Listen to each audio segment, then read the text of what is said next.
Police आयुक्त Thane, police आयुक्त नवी मुंबई आणि पोलीस अधिकारी,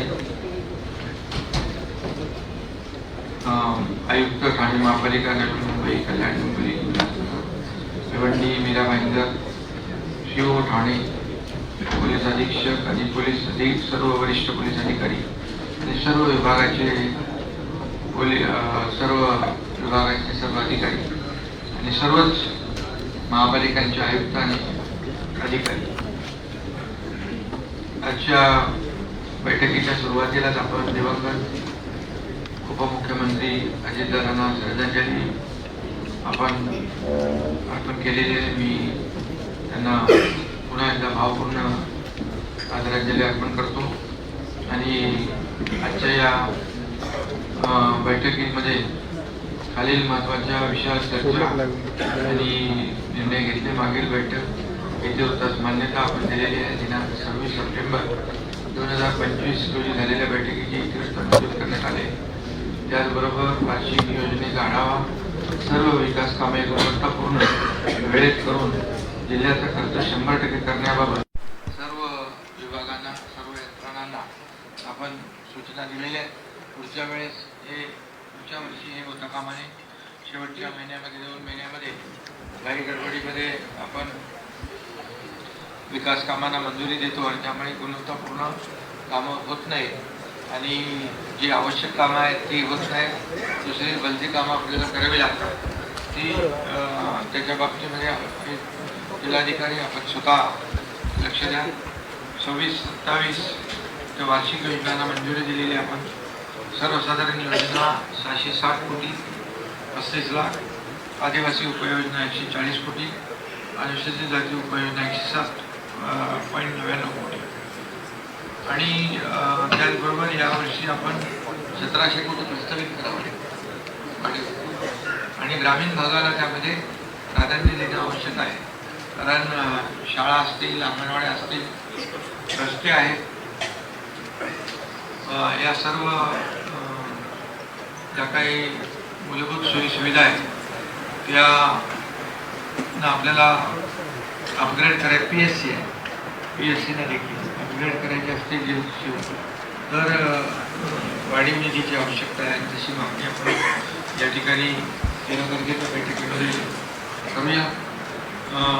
त्याचबरोबर ज्या विभागामध्ये पुढच्या वेळेस 100% खर्च वेळेस होणार नाही त्या HODला जबाबदार आहे. त्यावर कलेक्टर महोदय आपण याची नोंद घ्या. यांना HOD आपले विभाग प्रमुख जबाबदार असतील. त्याचबरोबर सर्व यंत्रणांनी आपला ॲक्शन प्लॅन जो आहे वेळेत तयार केला पाहिजे आणि नियोजित जो कार्यक्रम आहे तो देखील वेळेत केला पाहिजे. त्याचे प्रस्ताव तयार केले पाहिजे. क्वालिटीवर लक्ष दिलं पाहिजे. वेळेमध्ये आराखडे तयार झाले पाहिजे. त्याला वेळेत टेक्निकल सँक्शन दिला पाहिजे आणि DPC मार्फत होणाऱ्या कामाचं स्वतः HODने मॉनिटरिंग केलं पाहिजे आणि प्रत्यक्ष स्थळ पाहणी करून कलेक्टरकडे अहवाल सादर केला पाहिजे.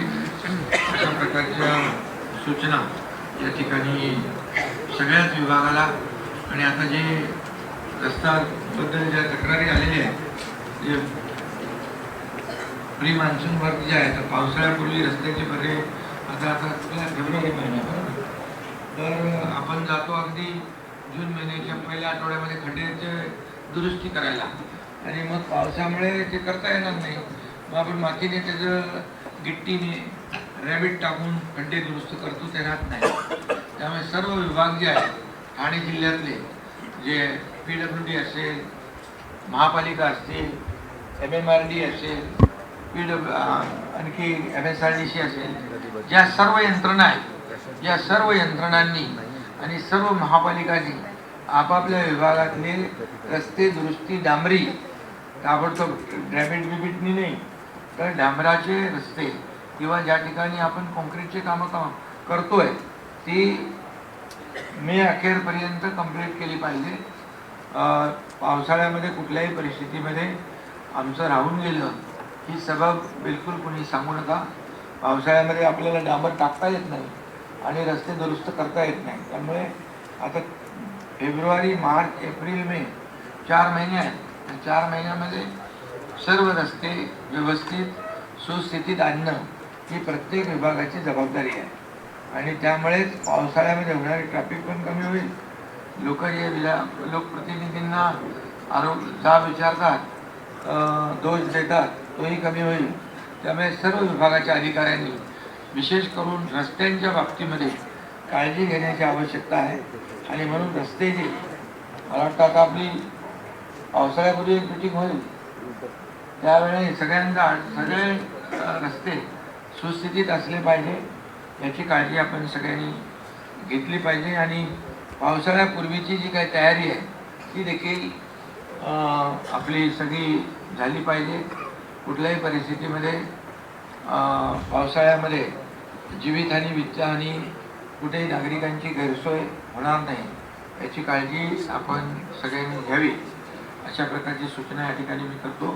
त्याचबरोबर सुप्रीम कोर्टाच्या निर्देशानुसार मगाशी मला वाटतं निरंजन तू हे आपले मगाशी ते कुत्र्या चावल्यामुळे काही लोकांचं आणि काही लोकांनी त्याच्या बाबतीमध्ये प्रश्न उपस्थित केला होता. तर भटक्या कुत्र्यांसाठी परमनंट शेल्टर आवश्यक आहे. तर ते प्रत्येक महापालिका वाईज आपापल्या भागामध्ये त्यांनी करावं, जागा बघून. आणि शेवटी मोठ्या प्रमाणात सामाजिक विषय झालेला आहे. आणि ते जी व्हॅन आहे सूचना केली त्यांची आपल्या ॲनिमल ॲम्ब्युलन्स, तर ती देखील मला वाटतं आपण त्याला नवीन सोना आपण ED-मधून त्याला पैसे देऊ आणि ती देखील मोबाईल व्हॅन आहे ना ती, तर ती घेऊन त्याच्यामधून ते ट्रीटमेंट उपचार काही महापालिका ठाण्याची आहे का महापालिकेची आहे ना, तर कलेक्टर तुम्ही लक्षात घ्यायचं आणि हे आपल्याला करून घ्यायचं आहे. सगळीकडे हे विषय आहे ना, आणि तो सामाजिक विषय झाला आहे. तर चावू नये आणि त्यांचं जे ट्रीटमेंट आहे त्याच्यामध्ये पाळीव आहेत त्यांना पण आपले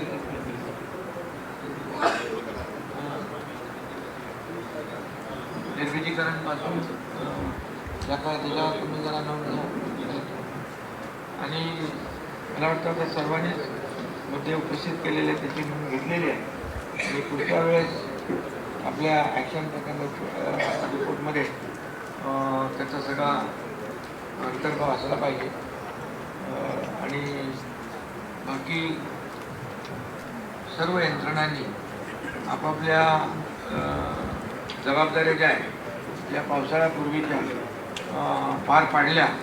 मला वाटतं पावसाळ्यामध्ये काही नागरिकांना त्रास होणार नाही.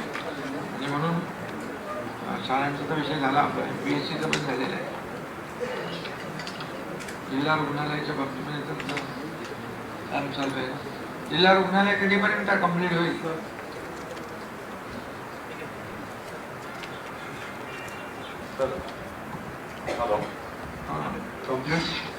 झालेलं आहे. आपला फक्त एक मेजर इश्यू आहे MSCBचं, तर आपल्याला एरोलीवर लाईन आणायची सर रस्त्यामधून. तर त्याचं ते हाय पॉवर कमिटीला ते प्रस्ताव केला सरवाडीचा. तो झाला की मग त्याच्यानंतर ते 3-4 महिने तर ते कुठे आहे, ते कोणाला पाठपुरावा करा सर EPCला. सर मी पर्सनली फॉलो करतोय. सध्या EPCला फाईल केली होती, मायनॉरिटी डिपार्टमेंट परत आलेली आहे, ती आज आपल्याकडे आहे. ती नंतर त्याला हाय पॉवर कमिटी सोना सर त्याच्यावरती मंथली रिव्ह्यू आमची घेत राहतात. इव्हन प्लॅनिंग डिपार्टमेंटच्या लोकांना पण आपण सूचना दिल्या, त्यांना डायरेक्टली बोलवलं होतं मी. आम्ही फक्त तो लास्ट स्टेजमध्ये आहे, ते झाले तर आपल्याला तो करता येईल. सर आणि लोकेश चंद्र साहेबांशी सुद्धा बोललं तर त्यांच्या इलेक्ट्रिक लाईन लवकर करण्यासाठी ते पण टीम पाठवत आहेत.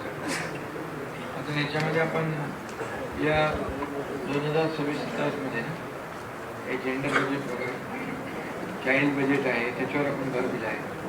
महिला बालविकास पर्यटन विभाग गडकिल्ले संरक्षण गृहविभाग यांच्यासाठी 3% राखीव निधी कमी, अनुसूचित जाती उपाययोजना 5%, दिव्यांग लाभार्थींसाठी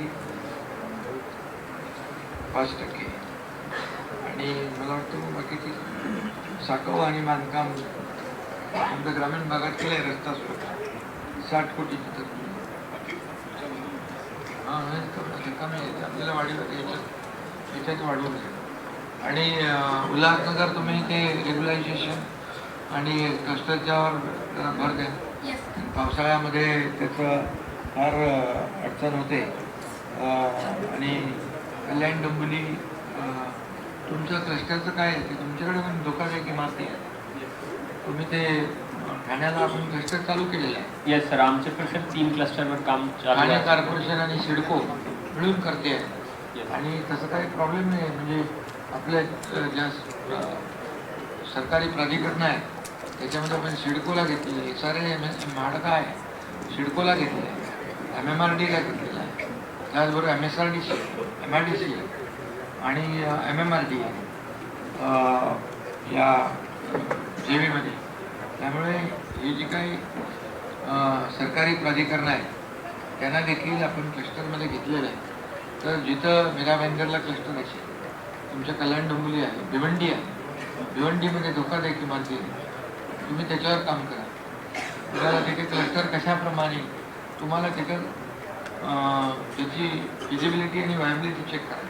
कारण भिवंडीत तुमचं थोडं जे काही रेट आहे ते थोडे कमी आहे रिअल इस्टेटचे. त्यामुळे त्याच्यावर तुम्हाला कसं योग्य तिथे आपल्याला कसं. उल्हासनगरसाठी आम्ही निर्णय घेतला. तुम्ही देखील त्या ठिकाणी सर्व महापालिकांचे आयुक्त आहेत ज्यांना क्लस्टरवर मोठ्या प्रमाणामध्ये क्लस्टरचं एक विशिष्ट असं स्पेशल सेल बनवा.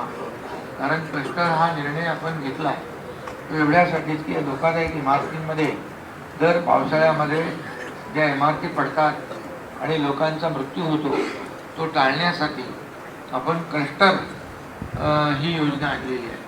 आणि क्लस्टर योजना एकदा पुढच्या मीटिंग मला वाटते यावेळेस आपण त्याचं प्रेझेंटेशन दाखवायला पाहिजे. नेक्स्ट मीटिंगमध्ये दाखवा.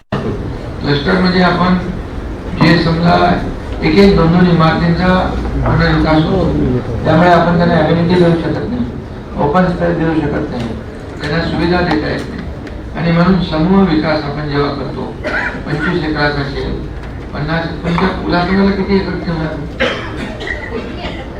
स्क्वेअर किती स्क्वेअर 400 अराउंड आहे सर. 4000 सॉरी 4000 स्क्वेअर मीटर म्हणजे 1 एकर बरोबर ना. तर ज्या ठिकाणी आता ठाण्यामध्ये मोठे क्लस्टर आहेत, या मोठ्या क्लस्टरमध्ये त्या ठिकाणी एकत्र डेव्हलपमेंट झाल्यामुळे पूर्णपणे ओपन स्पेस मिळते. तिथे गार्डन बगीचा मिळतो, ग्राउंड मिळतं, शाळा मिळते, हॉस्पिटलची सेवा मिळते, पार्किंगची सेवा मिळते, क्लब हाऊस आणि सगळ्या सुविधा त्या ठिकाणी मिळतात. आणि म्हणून क्लस्टर जो आहे तुम्हाला SRAमध्ये फक्त खालच्या माणसाला आपण देऊ शकतो, वरच्या माणसाला देता येत नाही. पण क्लस्टरमध्ये आपण ती मुभा ठेवलेली आहे. जेवढे लोक आता तिथे अस्तित्वात राहत आहेत त्या सर्वांना घरं देता येत आहे. आणि त्यामुळे सर्व कलेक्टर तुम्ही थोडा याचा क्लस्टरचं थोडा रिव्ह्यू द्या महापालिकामध्ये. कारण दर पावसाळ्यामध्ये आपल्याला त्यांना पर्याय नसतो, आपण त्यांना नोटीस देतो आणि तुम्ही नोटीस देऊन खाली करा. कुठेतरी आपण हॉलमध्ये शाळांमध्ये त्यांची टेम्पररी व्यवस्था करतो. हे क्लस्टर हे परमनंट सोल्युशन आहे.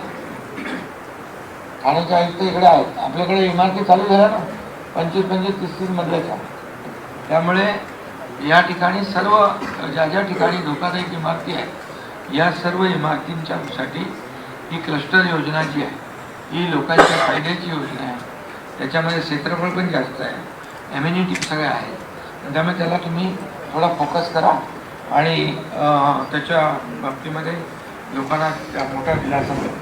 मला वाटतं सर्व विषयांची चर्चा आपली झालेली आहे आणि सर्व लोकप्रतिनिधींना आमदारांना मी धन्यवाद देतो. सर्व अधिकारी जे उपस्थित आहेत त्यांना देखील धन्यवाद देतो.